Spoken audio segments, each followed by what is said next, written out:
नमस्कार दोस्तों, आप देख रहे हैं सोशल न्यूज। मैं आपके साथ मोहम्मद अकरम। द केरला स्टोरी लगातार विवाद पकड़ता हुआ दिखाई दे रहा है। ऑपोजिशन जहां इसे बैन करने की मांग कर रही है, वहां बीजेपी लगातार प्रमोट करते हुए दिखाई दे रही है। मेन स्ट्रीम मीडिया को तो टीआरपी चाहिए, वो दोनों साइड से टीआरपी लेते हुए दिखाई दे रही है। इस खबर को सुनिएगा और समझिएगा।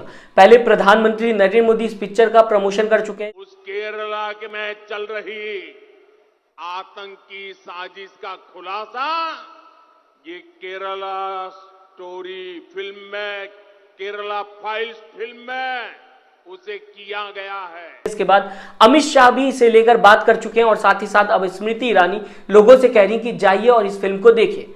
अब आप समझिएगा, एक पार्टी लगातार प्रमोशन करते हुए दिखाई दे रही है, क्योंकि प्रधानमंत्री नरेंद्र मोदी अगर किसी पिक्चर को लेकर जनता के बीच में बात करते हैं, बहुत बड़ी बात है। देश का प्रधानमंत्री अगर किसी मूवी के बारे में बात कर रहा है तो समझिए वो मूवी देखने लायक होगी और उसे देखना भी लोगों को चाहिए। लेकिन ऐसे में प्रधानमंत्री नरेंद्र मोदी सिर्फ और सिर्फ इसी टाइप की मूवीज का प्रमोशन करेंगे, किसी और मूवीज का प्रमोशन नहीं करेंगे, ये भी मन में सवाल खड़ा करता है। मैं आपको बताना चाहूंगा, द कश्मीर फाइल में भी प्रधानमंत्री नरेंद्र मोदी बोलते हुए दिखाई देते। अब द केरला स्टोरी को लेकर भी प्रधानमंत्री नरेंद्र मोदी बोलते हुए दिखाई दिए। इस बीच इतनी ढेर सारी जो मूवीज रिलीज हुई हैं 2023 की अगर मैं बात करूं, इस पे शायद ही किसी बीजेपी नेता का अगर बात की रहे बयान आया होगा, किसी बीजेपी नेता ने बोला होगा। मैं आपको एक और बात बताना चाहूंगा, न्यू डायरेक्टर्स को शायद इस बात का पता है कि आज के दौर में अगर ऐसी फिल्में लाई जाएंगी जहां पर उर्दू नाम होंगे, लव जिहाद होगा, हिजाब होगा या फिर इस्लाम से जुड़ा हुआ कोई भी डायरेक्ट या इनडायरेक्ट चीज होगा उस फिल्म में, तो कहीं ना कहीं एक पार्टी उसे प्रमोट करते हुए दिखाई देगी। साथ ही साथ गोदी मीडिया भी प्रमोट करते हुए दिखाई देगी। इसीलिए शायद न्यू डायरेक्टर्स चाहते हैं कि कम पैसा लगा के ज्यादा प्रमोशन पाया जाए और लोग भी इसे देखने में दिलचस्पी रखें, क्योंकि इसमें एक रिलीजन के खिलाफ बात होगी या फिर उस मूवी के अंदर उस रिलीजन को लेकर बात होगी। इस वजह से शायद आज ऐसी मूवी बनते हुए दिखाई दे रही। स्मृति ईरानी क्या कहते हुए नजर आ रही, उस पर भी नजर डाल लीजिए। किस तरीके से कह रही है, बता रही है कि जिन भी प्रदेशों में ये मूवी बैन कर दी गई है, दरअसल बताया जा रहा है वेस्ट बंगाल के अंदर ये मूवी पूरी तरीके से बैन कर दी गई। इसे लेके चर्चा करते हुए दिखाई दे रही। इसके बाद खबर में आगे बढ़ेंगे, पहले ये वीडियो देख लीजिए। ये फिल्म आतंक और आतंकवादियों के खिलाफ है। अगर आपने इस फिल्म को अपने प्रदेश में प्रदर्शित करने से रोका है तो आप देश को यह संकेत और संदेश दे रहे हो कि आप आतंक के समर्थक हो, महिला सुरक्षा और बेटियों की सुरक्षा के समर्थक नहीं हो। मैं आज राष्ट्रीय सुरक्षा से संबंधित इस विषय पर विशेष रूप से जनता से कहती हूं कि वो उन राजनीतिक दलों का विशेष निषेध करें जिन्होंने इन फिल्मों के माध्यम से जो तथ्य सामने आए हैं उनका बहिष्कार करने का दुस्साहस किया है। आइसिस ब्राइड्स, इंडोक्ट्रिनेशन, ये एक हकीकत है और जिस राजनीतिक दल ने इस हकीकत को स्वीकार करने से इनकारा है, उन राजनीतिक दलों पर यह आरोप है कि वो महिला के एंट्रैपमेंट और महिला को आतंकवादी गतिविधियों में ट्रैप करने का समर्थन कर रहे हैं। आपने सुना स्मृति ईरानी को।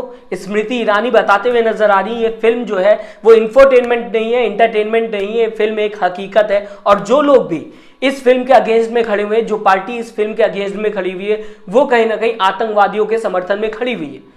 फिलहाल मैं आपको बताना चाहूंगा दोस्तों, क्या किसी पार्टी का किसी मूवी को प्रमोट करना सही लगता है?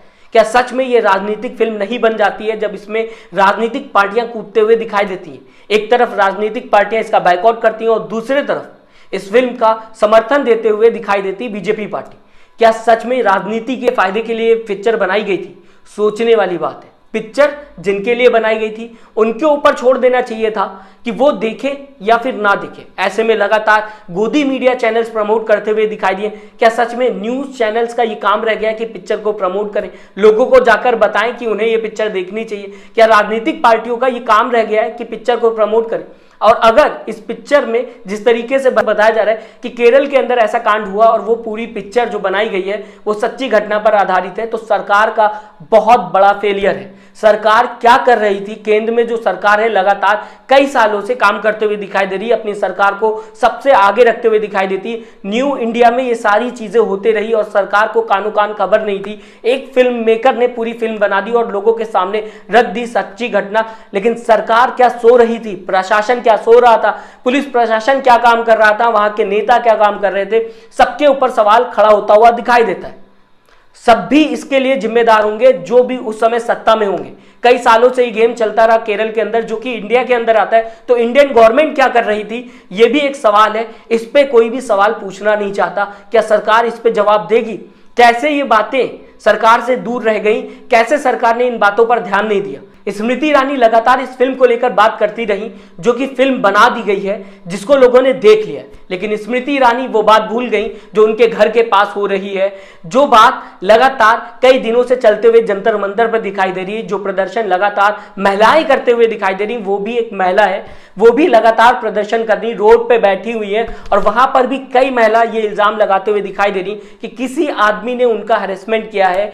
लेकिन उस पर स्मृति ईरानी कुछ बोलना नहीं चाहती, कुछ ट्वीट नहीं करना चाहती। बीजेपी पूरी तरीके से शांत है, केरला स्टोरी पे बात तो करने के लिए तैयार है, लेकिन जंतर मंतर पे जो रेसलर्स लगातार प्रोटेस्ट कर रहे हैं उस पर कुछ बोलना नहीं चाहते। क्या वो रेसलर्स अपने देश के नहीं है, या फिर ये कहा जाए बीजेपी के खिलाफ है, इस वजह से बोलना नहीं चाहती? तो ये भी तो पूरी राजनीति हो गई ना दोस्तों।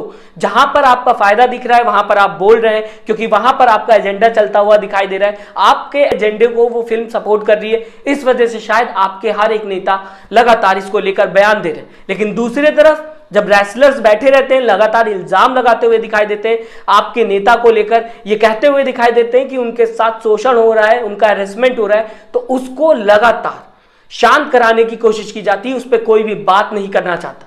क्या सच में यही हकीकत है? तो कहा जा सकता है ना कि राजनीति तो हर एक पार्टी करते हुए दिखाई दे रही।